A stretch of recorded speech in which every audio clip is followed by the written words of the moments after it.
Bismillahirrahmanirrahim. Assalamualaikum warahmatullahi wabarakatuh. Teman-teman mahasiswa bimbingan konseling Islam. Pada kali ini kita akan membahas tentang puasa ya. Saya kira teman-teman sudah paham ya, sudah ngelontok ya tentang apa itu puasa karena memang sudah diajarkan dari teman-teman masih sekolah dasar ya, sudah diajarkan. Berlanjut sampai sekolah menengah dan tingkat atas juga sudah belajar tentang puasa. Jadi mungkin saya akan menambahkan sedikit terkait dengan puasa. Puasa ini memang adalah peribadatan terlama ya. Kenapa terlama? Karena memang dari sejak manusia pertama, Nabi Adam pun itu sudah berpuasa. Beda ya dengan sholat. Kalau sholat itu kan ibadah baru ya istilahnya. Sholat kita dari takbir sampai salam itu kan tata caranya hanya ada ketika umat Muhammad kan. Ketika nabi-nabi terdahulu belum ada itu perumusan sholat dari takbir sampai salam itu kan belum ada.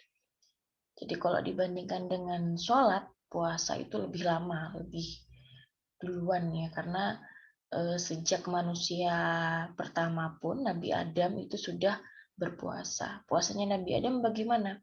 Ada namanya Ayyamul Bid dan Ayyamul Sud ya.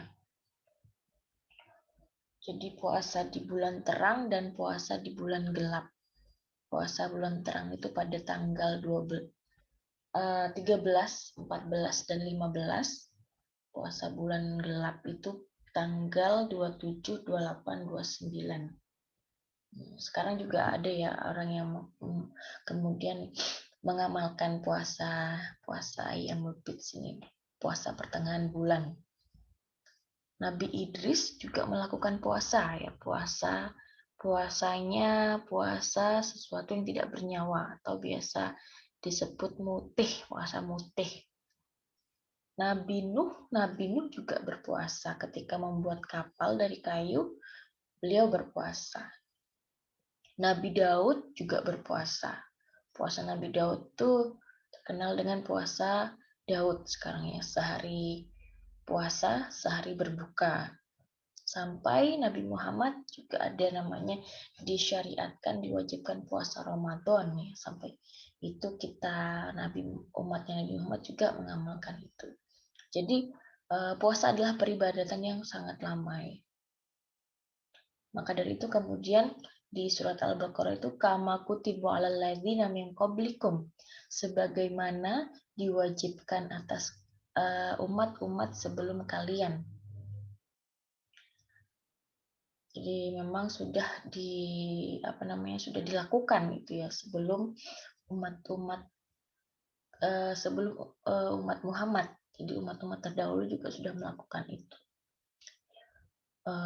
Jangan kira juga hanya orang Islam yang melakukan puasa. Selain Islam pun juga melakukan puasa. Orang Nasrani misalnya. Orang Nasrani itu juga berpuasa. Pada saat Jumat Agung ya, Jumat Agung sebelum Paskah itu mereka berpuasa. Orang Hindu juga berpuasa. Jadi bagi orang Hindu itu yang terbaik bagi orang Hindu itu pemahaman mereka adalah mati tanpa material. Mati tanpa material, hilang raga, hilang sukma. Namanya muksa ya, kalau orang Hindu itu ya. Jadi itu pencapaian tertinggi bagi orang Hindu itu adalah muksa.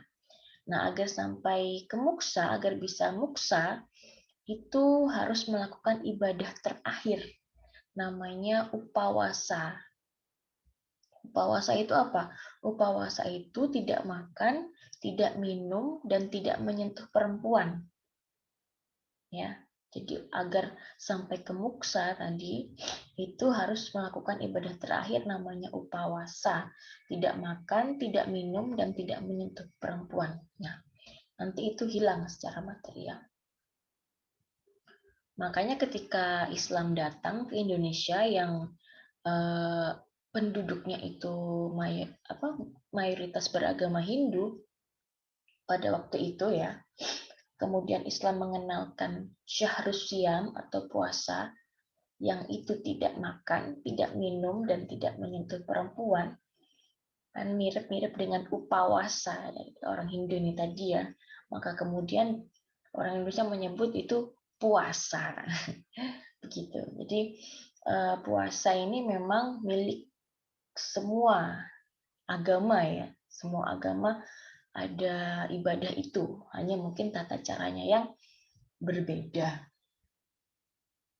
Oke, kemudian terkait dengan definisi puasa ya, teman-teman sudah tahu ya, definisi puasa itu dari kata saum ya, yang artinya adalah menahan dari segala sesuatu. Ya, kalau secara istilahnya itu kan menahan segala sesuatu, baik itu makan, minum, nafsu ya, dari fajar shodiq, dari terbit fajar sampai terbenam matahari. Jadi selain makan dan minum juga tidak boleh berhubungan intim, juga tidak boleh memasukkan apa-apapun ke dalam lubang gitu ya. Nah, batasannya apa? Batasannya dari fajar shodiq, terbit matahari, sampai terbenamnya matahari. Nah, kemudian definisi ini kemudian memberikan masalah ya, ada muskilah tersendiri dari definisi ini karena ada juga beberapa daerah itu yang tidak ada tidak terlihat itu ya terbit matahari atau tenggelam matahari. Tidak wajar gitu ya.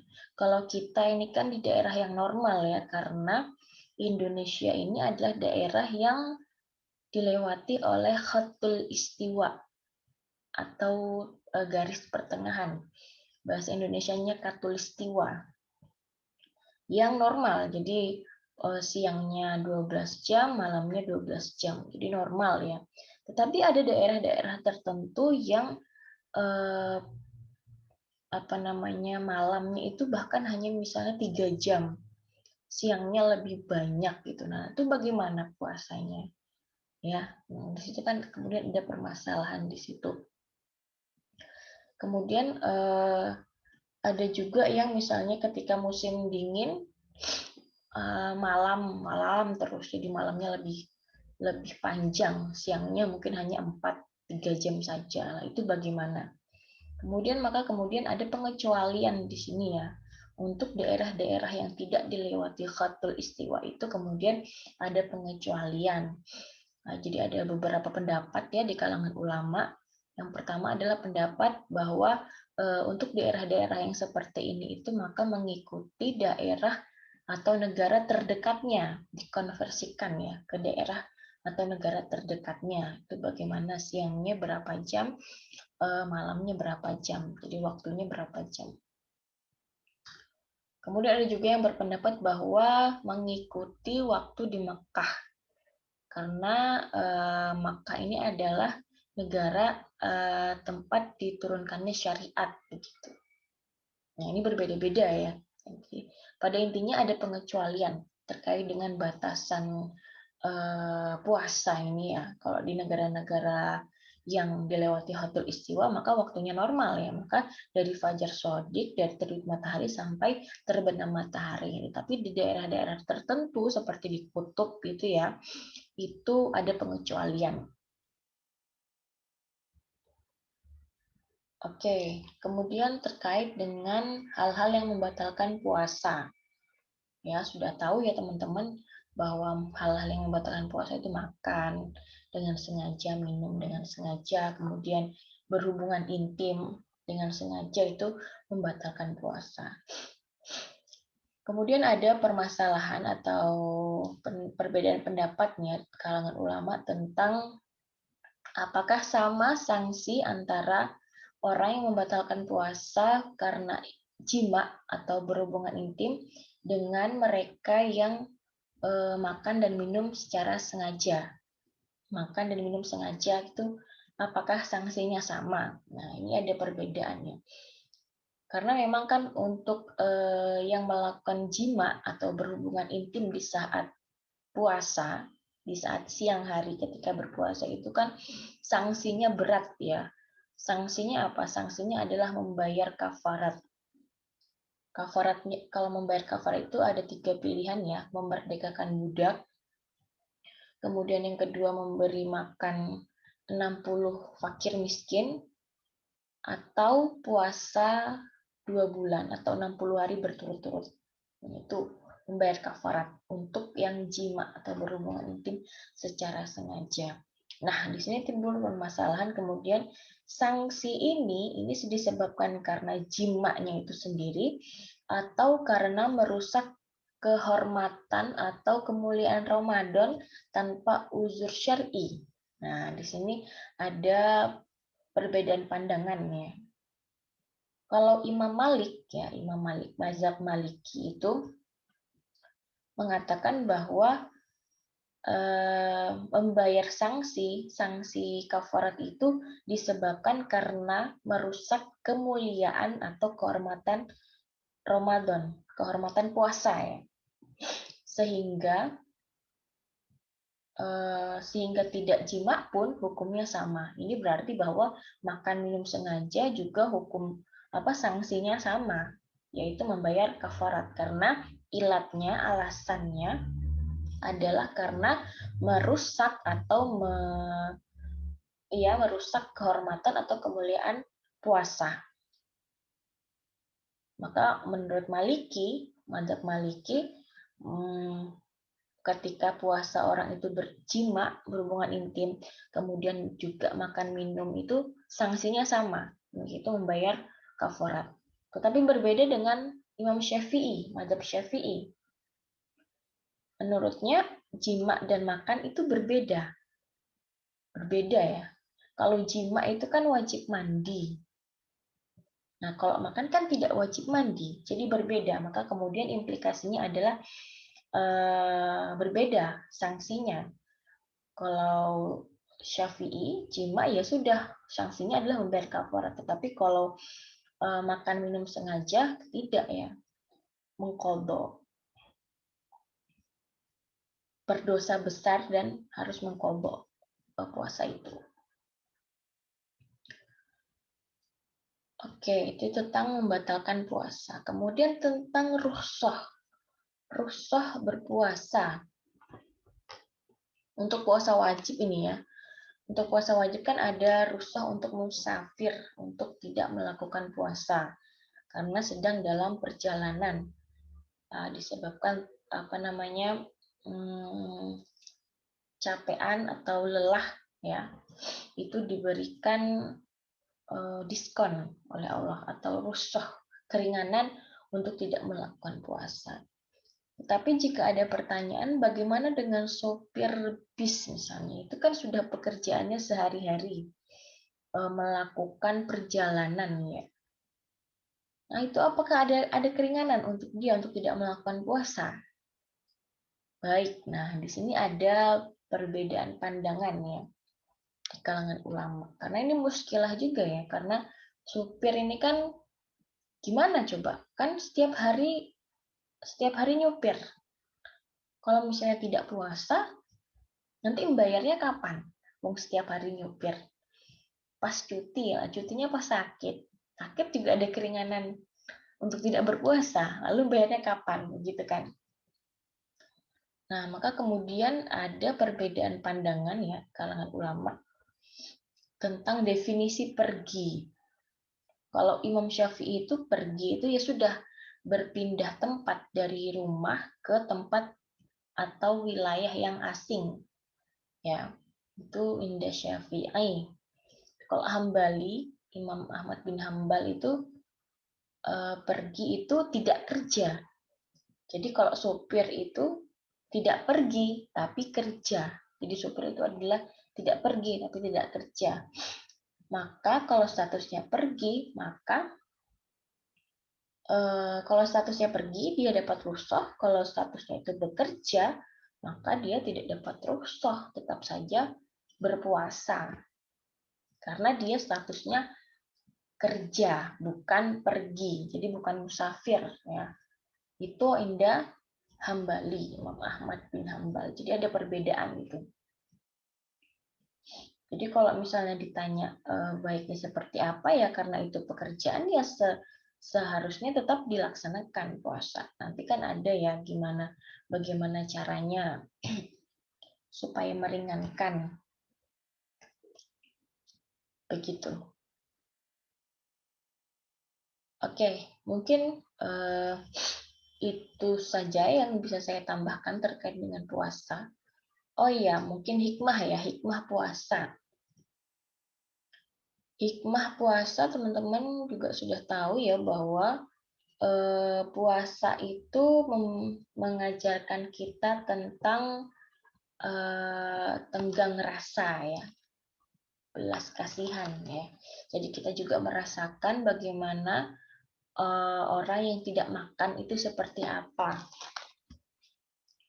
rasanya begitu ya. Jadi kita diajarkan supaya lebih bersyukur begitu kan. Untuk lebih bersyukur ya. Jadi untuk merasakan bagaimana sesama kita itu juga tidak makan itu bagaimana. Hikmahnya apalagi ya, mengajarkan kita bahwa manusia itu ya tidak ada apa-apanya kalau tidak makan ya. Bahkan orang yang katanya terkuat di dunia pun, seorang presiden misalnya, kalau nggak makan ya lemes. Jadi ya manusia itu ternyata ya hanya sekuat itu. Kalau tidak makan ya sudah lemes. Seorang presiden mungkin bisa ya instruksi ke seluruh dunia. Suruh ini, suruh itu ya. Tapi coba, apa dia kuat nggak makan 2 hari misalnya. Makanya hikmah puasa itu ya kita tahu. Ternyata makhluk yang paling mulia pun yaitu manusia, itu kalau nggak makan nasi 1 piring ya mati. Ya, jadi itu ya hikmah puasa. Selain itu juga ada penelitian bahwa puasa itu juga bagus untuk kesehatan. Jadi mengosongkan lambung di beberapa periode waktu tertentu itu juga bagus untuk kesehatan. Jadi ada hikmah ya di balik itu ya. Jadi memang manusia itu disyariatkan berpuasa karena memang ada hikmah di situ. Contohnya salah satunya adalah ya bagus untuk kesehatan lambung ya. Kemudian juga coba kita lihat orang-orang hebat, orang-orang yang hebat itu biasanya melakukan tirakat itu salah satunya dengan berpuasa. Ada yang namanya puasa mutih gitu ya, atau puasa yang hanya makan ubi, kalau orang Jawa itu puasa ngerawat namanya ya. Itu kan ada bentuk-bentuk tirakat yang dilakukan dengan berpuasa. Nah, biasanya orang-orang besar, orang-orang hebat itu melakukan itu. Jadi kalau ingin punya hajat ya, maka pembukanya itu adalah puasa.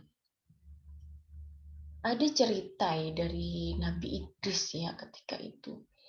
Nabi Idris itu ceritanya umatnya itu susah dibilangin, susah ngeyel gitu ya. Kalau dikasih tahu itu ngeyel, misalnya ayo dong, ayo beribadah dan itu supaya masuk surga. Dibantah dengan umatnya itu, memangnya kamu pernah masuk surga? Nabi Idris bingung jawabnya karena juga belum pernah merasakan surga. Lawang nggak pernah masuk surga kok, sama aja kok gitu kan. Misalnya lagi ayo beribadah gitu, tapi selalu dibantah karena apa kamu pernah melihat akhirat dan segala macam itu.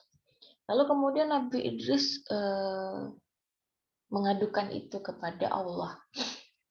Ya Allah, coba saya itu diberikan pengetahuan tentang akhirat sedikit saja.